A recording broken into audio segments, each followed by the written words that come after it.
اور اس کے بعد انہوں نے کہا کہ اس کے اوپر اس تیسری دلیل کے اوپر قرآن مجید کی متعدد آیتیں 5-6 آیتیں ذکر کرنے جا رہے ہیں 5-6 سوروں سے، آیتیں تو بہت ہیں، اور پھر روایی دلیل ہے کس دلیل پر، اس دلیل کے سلسلے میں کہ آثار مؤثر کے وجود کے اوپر دلالت کرتے ہیں۔ اس سلسلے میں قرآن مجید کی ڈھیر ساری آیتیں ہیں، چند سوروں سے منتخب آیتیں پیش کی جا رہی ہیں، پھر اس کے بعد روایات ذکر کریں گے، اور پھر اس کے بعد ایک عرب کا وہ قول جو میں پہلے بیان کر چکا ہوں، وہ یہ ہے کہ وہ کہتا ہے البعرۃ تدل علی البعیر، میگنی اونٹ کے وجود کے اوپر دلالت کرتی ہے، وَأَثَرُ الْأَقْدَامِ عَلَى الْمَسِيرِ، خیر کے نشانات چلنے والے کے اوپر دلالت کرتے ہیں۔ تو پھر یہ جو کائنات ہے اس کے اندر اتنی زیادہ کہکشائیں، سیارے، ستارے، زمین، آسمان، سورج، چاند ہیں، کیا یہ کسی مدبر کے وجود کے اوپر دلالت نہیں کرتے؟ میں نے بیان کیا تھا کہ یہ عربی کا قول یہاں ذکر ہوا ہے، لیکن روایات میں بھی اس کی طرف اشارہ ہے، لیکن جب پہنچیں گے وہاں پہ تب اس کی طرف۔ وَأَمَّا الْكِتَابُ فَكَثِيرٌ، قرآن مجید سے تیسری دلیل کے اوپر، کون سی تیسری دلیل؟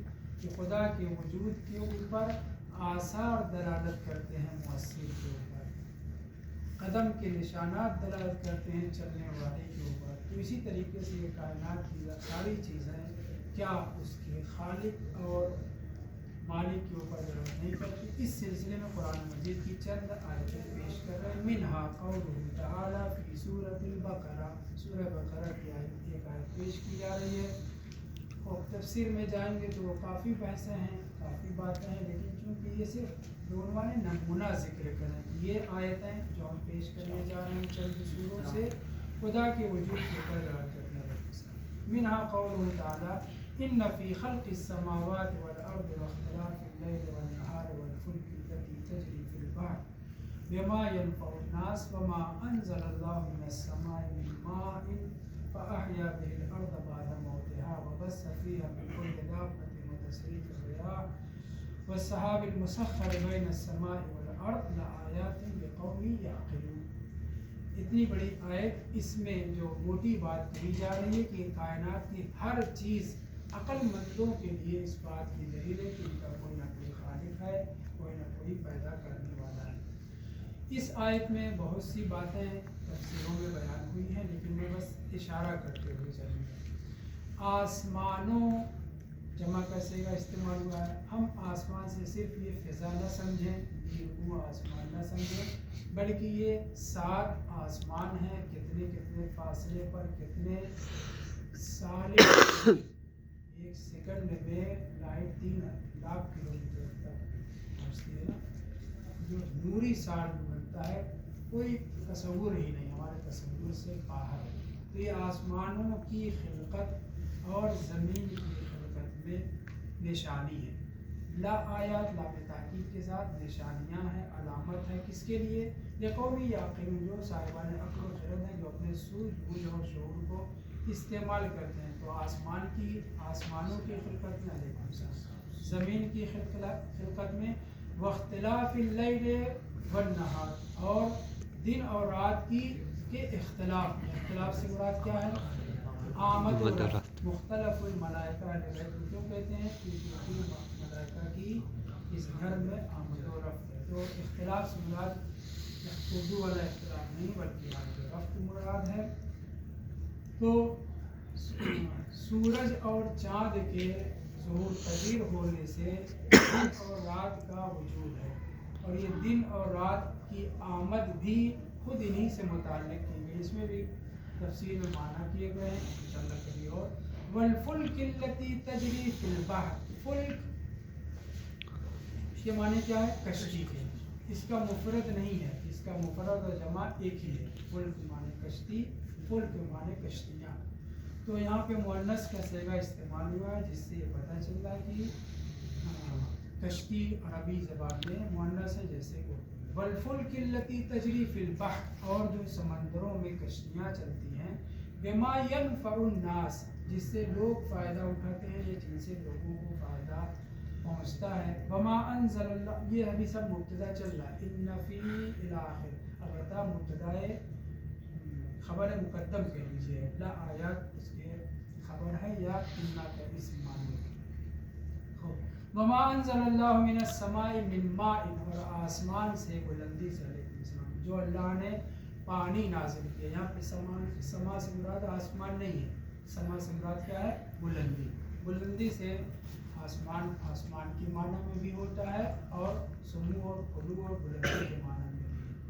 فَأَحْيَا بِهِ الْأَرْضَ بَعْدَ مَوْتِهَا، اللہ نے اس زمین کو بہی ماں کے ذریعے حیات دی ہے، مردہ ہو جانے کے بعد، مرنے کے بعد۔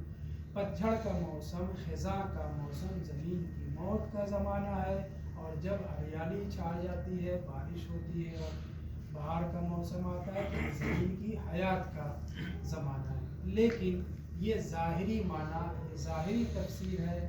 باطنی معنی اور تعویل یہ ہے کہ خداوند متعال زمین کو عدل کے ذریعے سے حیات دیتا ہے، بارش کے ذریعے سے نہیں۔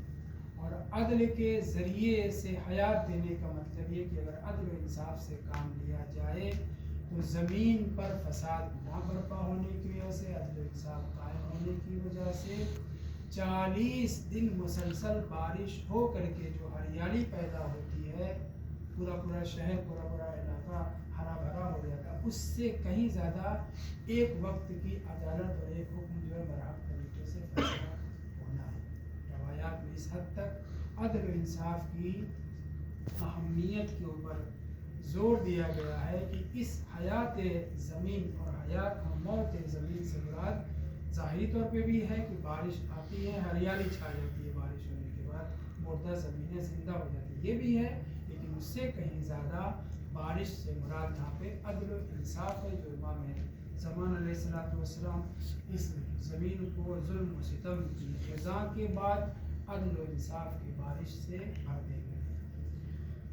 وما انزل اللہ من السماء من ماء فاحیا به الارض بعد موتها وبث فيها من كل دابة۔